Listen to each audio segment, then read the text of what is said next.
तनाव फिर से बढ़ गया है। ईरान ने दावा किया है कि हॉर्मुज स्ट्रेट फिर बंद कर दिया गया है और स्थिति फिर से पहले जैसी हो गई है। ईरान ने ये कदम अमेरिका पर गंभीर आरोप लगाते हुए उठाया है। दरअसल ईरान का साफ तौर पर कहना है कि अमेरिकी नौसेना ने ईरानी बंदरगाहों के आसपास घेराबंदी की हुई थी, जिससे समझौते की शर्तों का उल्लंघन हुआ, लिहाजा हॉर्मुज फिर से बंद कर दिया गया है। दरअसल शुक्रवार को लेबनान में युद्ध विराम के बाद ईरान ने इस अहम हॉर्मुज स्ट्रेट को खोलने का ऐलान किया था। इससे उम्मीद बनी थी कि तेल सप्लाई और शिपिंग ट्रैफिक सामान्य कर दिया जाएगा, लेकिन हालात 24 घंटे के भीतर ही पलट गए। अमेरिकी राष्ट्रपति डोनाल्ड ट्रंप ने साफ कर दिया है कि अमेरिकी नौसेना यानी नेवी की नाकाबंदी तब तक जारी रहेगी या नहीं हटेगी जब तक ईरान के साथ कोई स्थायी या लंबी अवधि का समझौता नहीं हो जाता। आईआरजीसी ने अमेरिका पर समुद्री डकैती और समुद्री चोरी जैसे गंभीर आरोप लगाए हैं। ये देखिए हॉर्मुज फिर से बंद कर दिया गया है, इसको लेकर लगातार घमासान जारी है। ईरान कह रहा है हॉर्मुज पूरी तरह बंद है। अमेरिका का कहना है कि हॉर्मुज पर हम भी नाकाबंदी करते रहेंगे, यानी उसकी घेराबंदी ऐसी ही जारी रहने वाली है। हॉर्मुज पूरी तरीके से बंद है। ईरान का दावा है कि अमेरिका ने सीज फायर डील तोड़ी है, यानी सीज फायर के जो रूल्स हैं उनको तोड़ा। अमेरिका कह रहा है डील कर लो वरना फिर बमबारी करते रहेंगे, फिर बमबारी जारी रहेगी, यानी डोनाल्ड ट्रंप की धमकी यहाँ पर भी जारी है। ईरान कह रहा है अमेरिका हमारे बंदरगाहों की घेराबंदी कर रहा है, तो अमेरिका का भी दावा है ईरान का यूरेनियम हर हाल में छीन कर रहेंगे। ईरान आखिर सैनिक तक संघर्ष करेंगे। उंगलियां ट्रिगर पर ही हैं, यानी बस इशारा काफी है, इशारे का इंतजार है। और अगर आप अपनी लिमिट क्रॉस करेंगे, यानी अमेरिका अगर अपनी लिमिट क्रॉस करेगा तो फिर हम भी पूरी तरीके से उसके लिए तैयार हैं। अब ये देखना होगा कि सीज फायर की जब अवधि पूरी होती है तो सीज फायर बंद होगा या फिर और ज्यादा आक्रामक तरीके से ये जंग जो है वो आगे बढ़ेगी। तो ये जो पूरी तरीके से दोनों पक्षों की तरफ जो तर्क दिए जा रहे हैं वो हम आपको बता रहे हैं कि ईरान ये कह रहा है कि अमेरिका हमारे जो हॉर्मुज है उस पर अभी भी नाकेबंदी किए हुए, तो अमेरिका भी इस पर दावा कर रहा है कि हम तो तब तक नहीं हटेंगे जब तक तो कोई अस्थायी डील इस पर नहीं हो जाती है। स्ट्रेट ऑफ हॉर्मुज खोलने के लिए किस देश ने क्या एक्शन लिया वो भी आपको दिखा देते हैं। अमेरिका की तरफ से देखिए, अमेरिका की तरफ से और यूरोपीय यूनियन की तरफ से, ईयू की तरफ से, भारत की तरफ से क्या स्टैंड लिया गया है। अमेरिका कह रहा है समुद्र में माइन क्लियरेंस ऑपरेशन और युद्धपोत तैनात है।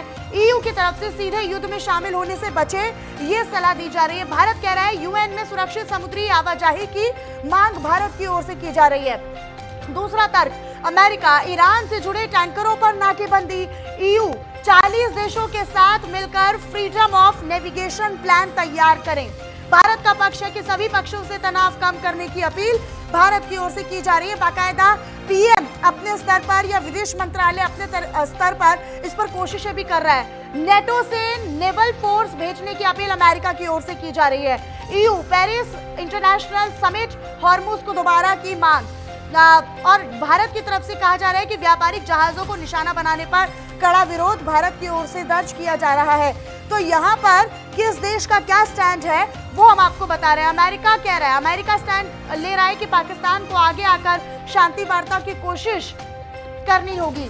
ईयू कह रहा है जहाजों को एस्कॉर्ट देने का प्रस्ताव रखे। भारत का ट्रंप इमैनुअल मैक्रोन से फोन पर बात की। भारत की तरफ से जो स्टैंड लिया गया है, बाकायदा आपको याद होगा कि 40 मिनट की बातचीत अमेरिकी राष्ट्रपति डोनाल्ड ट्रंप से प्रधानमंत्री नरेंद्र मोदी ने की थी। भारत स्टैंड ले रहा है। भारत का स्टैंड अभी तक ये है कि यूएन में सुरक्षित समुद्री आवाजाही की मांग भारत की ओर से की जा रही है। ईयू सीधे युद्ध में शामिल होने से तमाम देश बचे, ये यूरोपियन यूनियन की तरफ से कहा गया है। अमेरिका समुद्र में माइन क्लियरेंस ऑपरेशन जारी है, युद्धपोत जो है वो तैनात है। इस पर हम चर्चा करेंगे। हमारे साथ कुछ खास मेहमान जुड़ रहे हैं, आप सभी का तारुफ उनसे करवा देती हूँ। हमारे साथ professor Deepti Taneja, international relations expert हैं, वो भी हमारे साथ जुड़ रही हैं, और अश्विनी राणा जी हमारे साथ मार्केट एक्सपर्ट के तौर पर जुड़ रहे हैं। आप दोनों का मैं स्वागत करना चाहती हूँ। लेकिन प्रोफेसर दीप्ति जी, आप ही के साथ ही चर्चा की शुरुआत। फिलहाल ये जो आप स्थिति बनती हुई देख रहे हैं, क्योंकि भारत का स्टैंड भी क्लियर है, ईयू कह रहा है कि इसमें डायरेक्ट इंटरफेरेंस से बचे तमाम देश, अमेरिका अपनी शर्तों पर अडिग है। क्या लगता है आने वाले दिनों में क्या तस्वीर, किस तरह की स्थिति होगी हॉर्मुज को लेकर? देखिए, स्थिति आपने पूछी, आपने हालांकि सवाल ये पूछा हॉर्मोज को लेके। मैं आपको स्थिति ओवरऑल युद्ध की भी, सीजफायर की भी और हॉर्मोज तीनों बिल्कुल। के पहलू पे चर्चा कर लेती हूँ। ये देखिए, इस समय केवल दोनों की तरफ से बाकायदा बयानबाजी चल रही है। अमेरिका के लिए भी युद्ध में इस समय उतरना बिल्कुल पॉसिबल नहीं है, चाहे वो कुछ भी एक तरफ अपनी तरफ से बोलते रहें। बूट्स ऑन ग्राउंड का जो असलियत है वो तो एक अलग बात है, सैन्य शक्ति की अगर बात करें वो अलग बात है।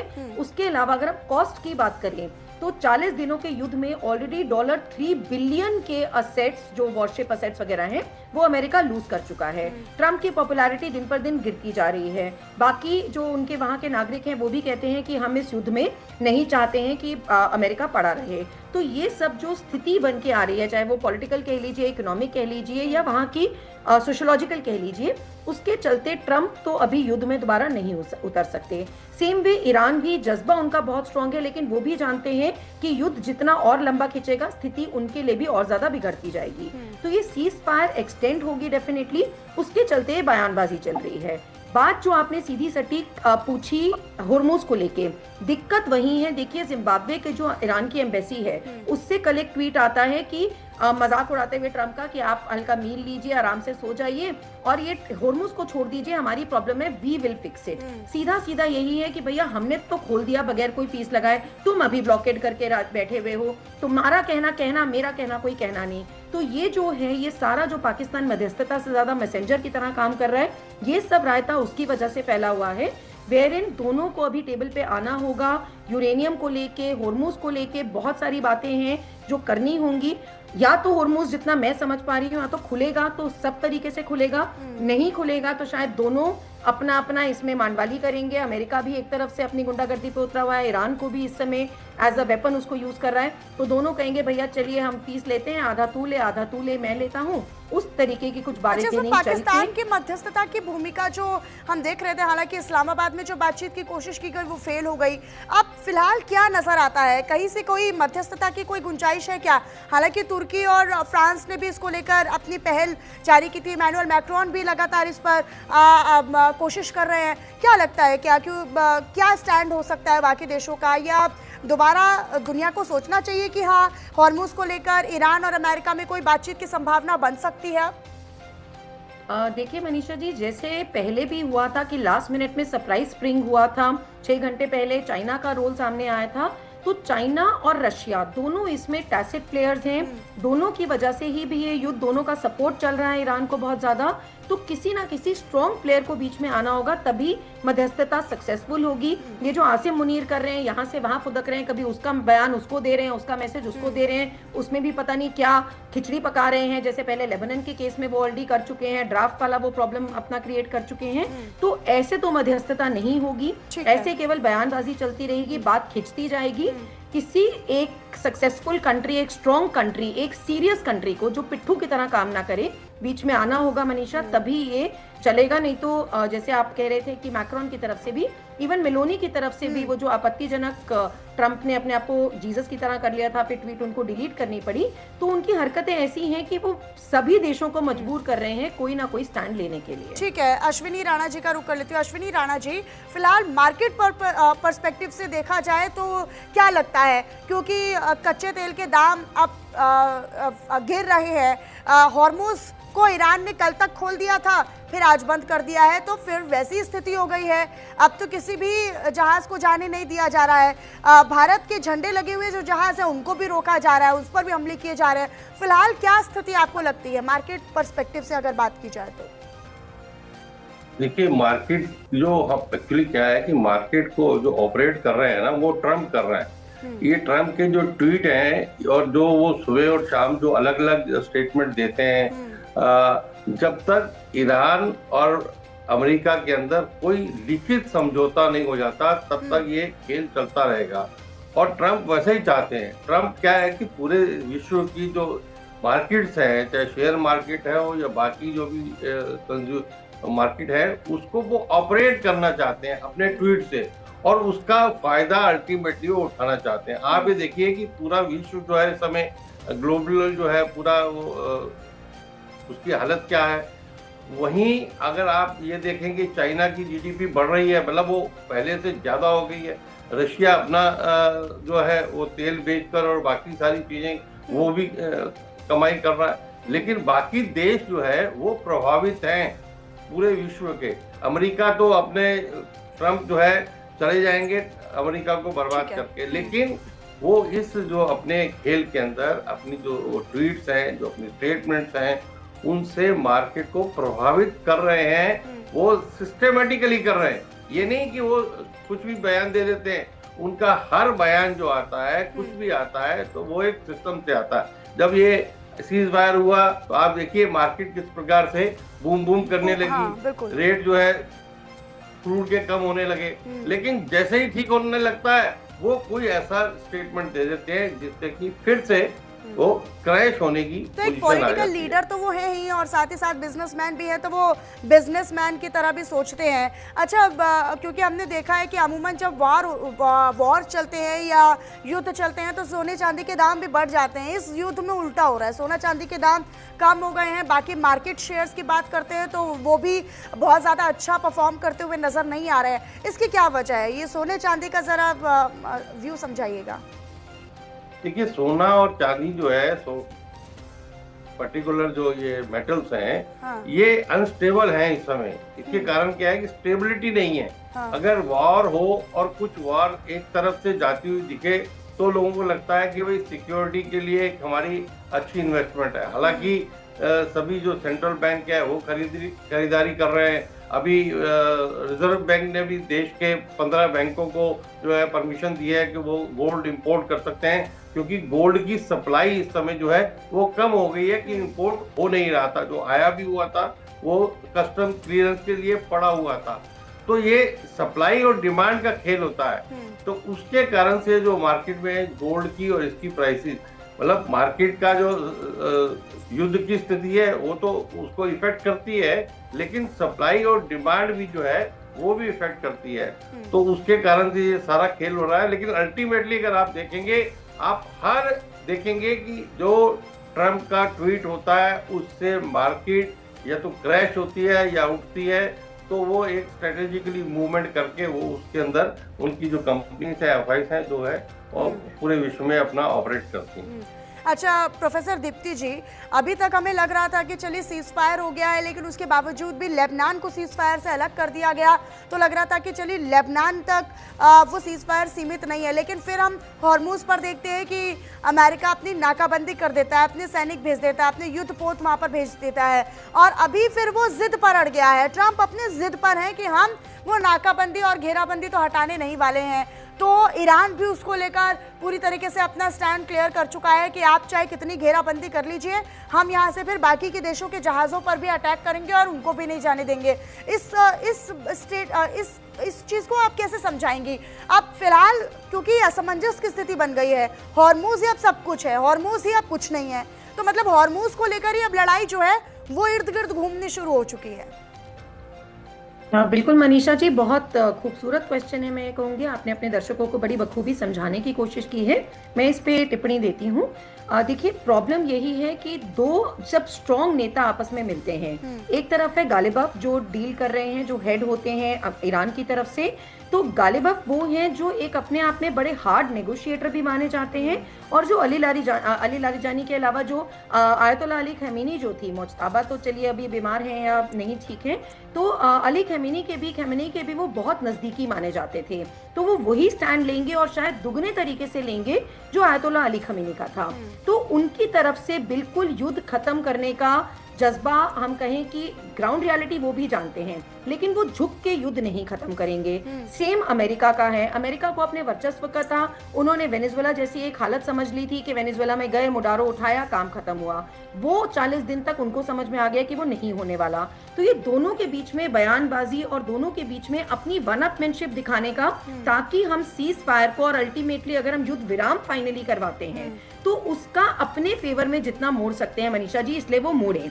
क्योंकि हॉर्मूज को लेकर जो अभी अश्विनी सर ने कहा, मैं उसमें और ऐड करती हूँ, सारा का सारा खेल आता है पेट्रो डॉलर पे। अमेरिका का वर्चस्व टिका हुआ है अब पेट्रो डॉलर पर, अगर डॉलर में डीलिंग होती रहे। बीच में रिपोर्ट्स आनी शुरू हुई थी कि युआन में इंडिया तक ने डील करना शुरू कर दिया है, रूबल में, रुपी में तेल पे डीलिंग करनी शुरू कर दी है।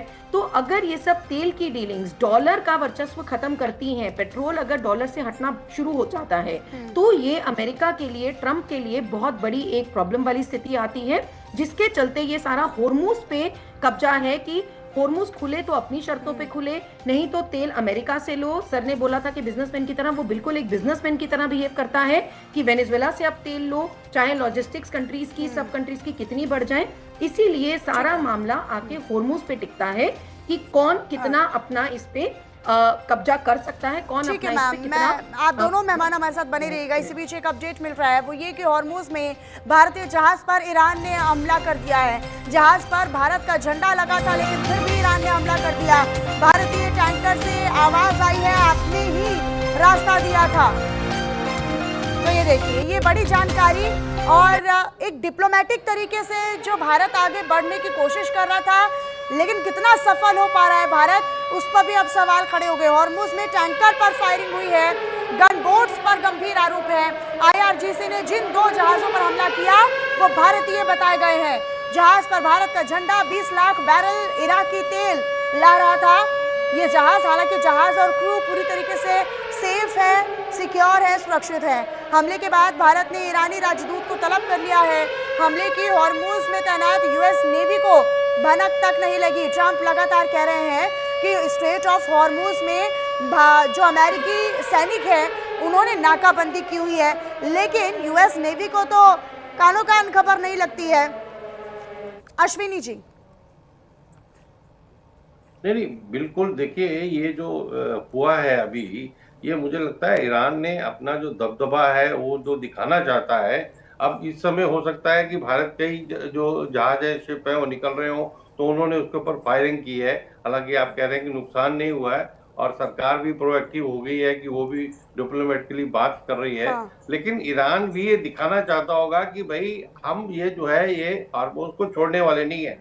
और मुझे ये लगता है कि अब ये उसको एक स्ट्रेटेजिकली दिख गया है कि किसी को भी दबाने के लिए, और ये वाकई जैसे आप भी कह रहे थे और दीप्ति जी भी कह रहे थे कि अगले समय में, आने वाले समय में हो सकता है कि ये दोनों, ईरान और US में कोई डील हो जाए कि हम इसको जो है मिलकर ज्वाइंट वेंचर से इसके ऊपर से कमाई करते हैं। यानी सर, इसके ईरान ऊपर का टोल लगा अटैक देते हैं। इसलिए सवाल मेरे मन में पैदा कर रहा है क्योंकि ईरान ने शुरुआती तौर पर लड़ाई के दिनों में ये कहा था कि हम, भारत हमारा बहुत अच्छा दोस्त है, भारत हमारा अच्छा दोस्त है। आपको याद होगा वो मिसाइलें भी जिसमें thank you people of India लिखा हुआ था।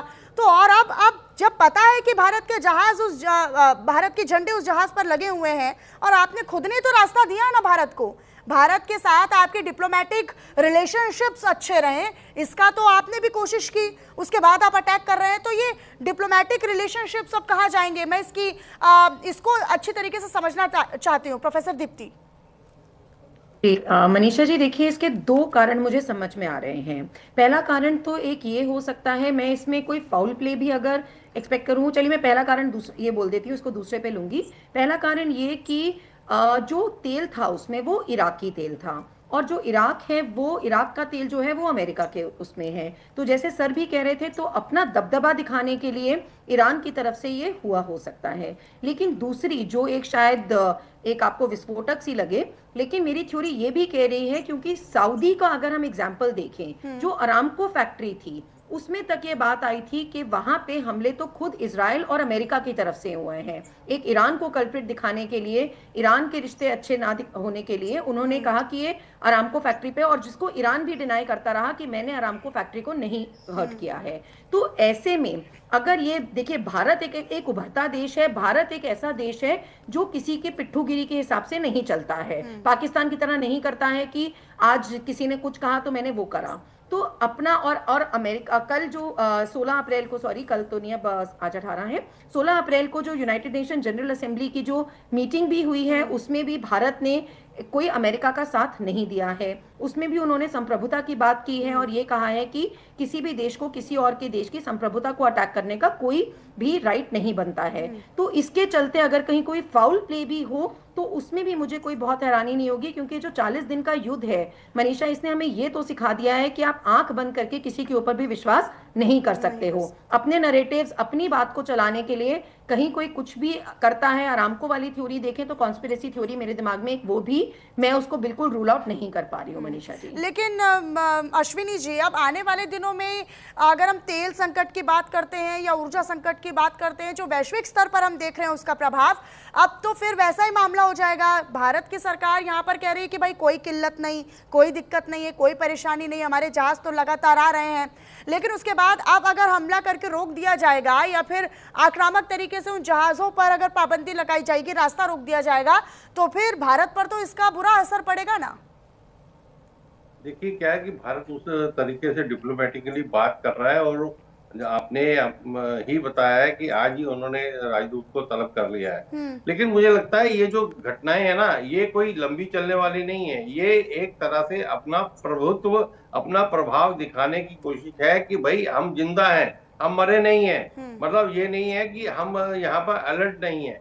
तो वो ही हो सकता है कोई ये फिर से वैसी युद्ध, और जब तक सीज फायर खत्म होता है उसके बाद भी पता लगेगा, और उससे पहले कोई समझौता हो जाता है तो ठीक है, समझौता नहीं होता तो ये कुछ ना कुछ चलता रहेगा। लेकिन अब ये लंबा जो है वो नहीं चल सकता, और भारत जो है डिप्लोमेटिकली जो है जैसे पहले मैनेज कर रहा था वैसे मैनेज कर लेगा।